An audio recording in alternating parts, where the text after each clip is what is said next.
And the Browns yesterday, they started off well. Everything looked really good for the Browns moving forward. But then you know what? The reality of the situation came into play. The Browns are more of a mobile offense. They are offense that predicates themselves off the run game. And that run game can get started with their quarterback running little sweeps, getting little draws, things like that, because it opens up the option of either your quarterback's going or your running back's going. Yesterday, the Browns were very, very obvious in their play calling. You got Joe Flacco out there. He's just going to pass. He's going to do a lot of play action situations, but you're not going to have him running. And that's one thing that kind of affected the Browns yesterday in the crucial point of the game, in the crunch time of the game, is that they didn't have their quarterback moving out of the pocket, and there was plenty of opportunities to get those extra yards and not make bad throws. But Joe Flacco had the worst fourth quarter ever.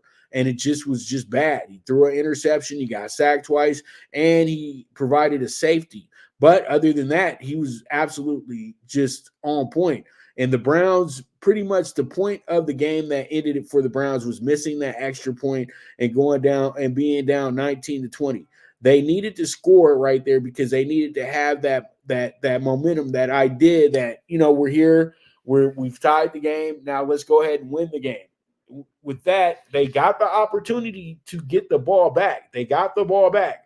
But what happened is that the Browns kind of short-circuited, and that's exactly what the issue is. But you can't take anything away from the Rams because they had great play calling yesterday. They had great poise yesterday, and Matt Stafford does look like he's worth all the money because he was able to make the right throws at the right time. Puka Nacua sets a Rams rookie record, and he was able to score a 70-yard touchdown yesterday as well, too, which was absolutely a beautiful route ran by him as well, too. So there's just a lot of things to be excited about if you're a Rams fan because your team is now 6-6. They're back in the playoff mix as well, too. And it's funny because if the Rams were actually playing, say, in the NFC South, they would be the leader of that division. So that just goes to show you once you get away from the top four teams in the conference, you really don't have much here with the NFC. But those top four teams, the top three, can beat whatever top teams you have in the AFC right now. That's how I see this. But you have the Rams on the outside looking in. Green Bay got the good win yesterday, and Green Bay was able to jump over the Rams because what happens is Green Bay was able to beat the Rams earlier this year, so they own the tiebreaker against the Rams. Now the Green Bay is jousting back and forth with Minnesota. As I keep saying, Minnesota is probably the odd man out. So the Rams do have opportunity. They already have a sweep over Seattle, so they have the advantage in that situation.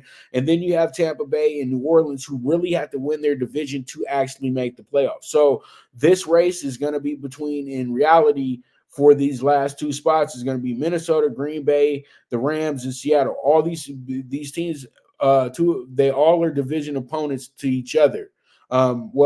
The two that are interdivision opponents to each other, the two that are on the outside looking in are division opponents.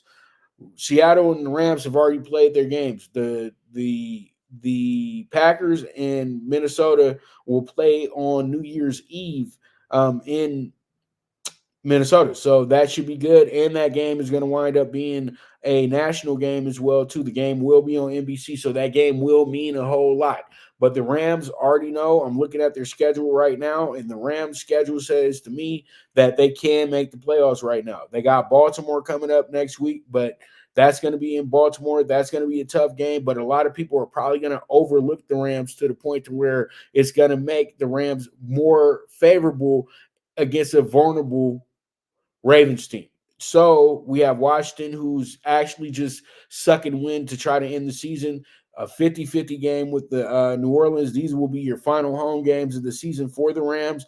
Then you fly to New York for pretty much a square game with the Giants. And then you have the final game of the year, which will be tough because San Francisco does not care about resting players and all that good stuff when it comes to the LA Rams. They want to go out there and whoop the Rams. And the game is going to be at Santa Clara. You always want to win the final home game of the season for your fans. So we're going to see how it goes. We're going to see how it shakes out.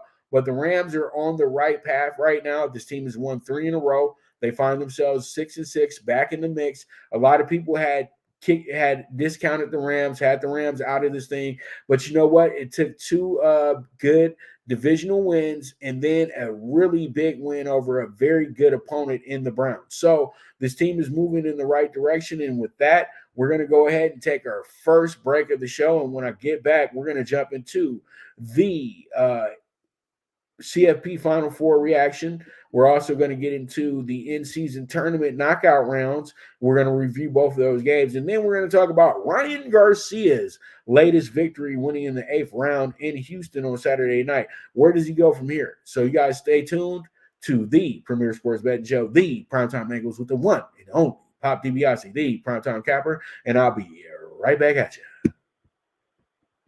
Good News Only Racing Club, led by the legendary Doug O'Neill, the trainer of 2 Kentucky Derby winners, and I'll have another in Nyquist. Also trained 2-time Breeders' Cup champ Golden Sense, who are just a part of a long list of thoroughbred champions trained by Doug O'Neill. The Good News Only Racing Club has a young core of horses to look out for in Dennis's Celery, Irish Heatwave,